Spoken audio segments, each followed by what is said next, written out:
السلام الله عليكم ورحمة الله وبركاته وكتبضا وركتي بيجا مايلان بنعنبالا كو هرجيد مدويناغ مدهيدات شي دماضي محمد عبد الله فرماجي يجيكا كديم مقالة مقدشة عاصمة الصومالي dadka inban baahan sheegani yo eed in ku hiin ila hada madawiinaga mudhiilashay dhamaaday ee farmaajo helis in ku deerna madalay dhusmareeb ama fashil ha kulukulmi siyadka February la dhaafay hadii leen ku helna noo doorsho qaar kumid ee dadkii haban baahan oo eed in darfanaayeen yaa ku hadalan arintaas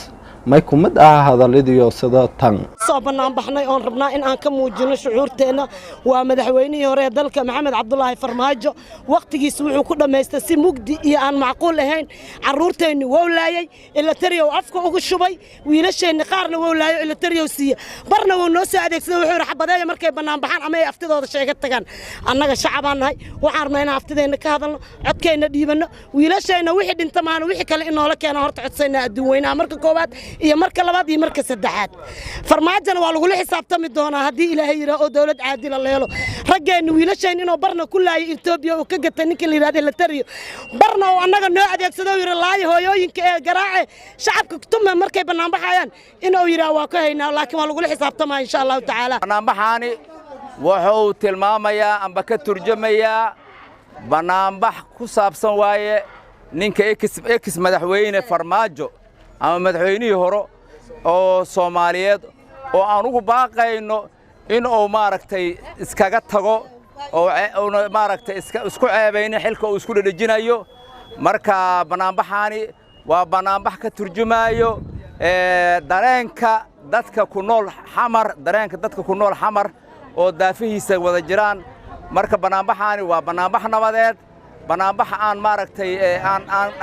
maaragtay nabad kaliya nabada tilmaamayo waaye waa banaanbax baaq loogu diraayo madaxweynihii hore Farmaajo Maxamed Cabdullaahi Farmaajo loogu diraayo inuu kursiga si nabada uga dago dalkana maaragtay loo sameeyo golo badbaado banaanbax dib wata maahan waa banaanbax nabadeed waxaan u sheegaynaa madaxweynihii hore Farmaajo waqtigiisu waa dhamaaday hadda madaxweynihii hore waa hadda madaxweyne maahan dalka waa u simanahay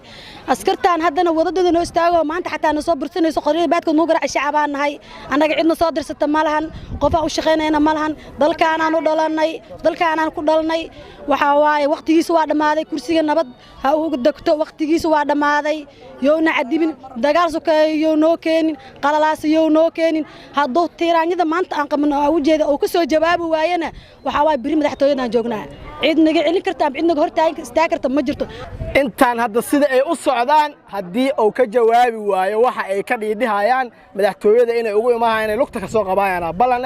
waxa kale ogaatiin dadka la adeegsanayo oo askarta ah ama saldhigyada joogo ee loo soo adeegsaday dadka shacabka ay shucuurtooda rabaan inay muujiyaan waa la wada yaqaanaa nin walba magac uu leeyahay meel uu degan yahay guriga uu degan yahay la yaqaanaa qabiil uu leeyahay oday uu leeyahay ha isku tashto nin waqtigiisa dhamaaday nin rabo inuu dadka u cajajuubo ha isku tashto Maxamed Cabdullaahi Farmaajo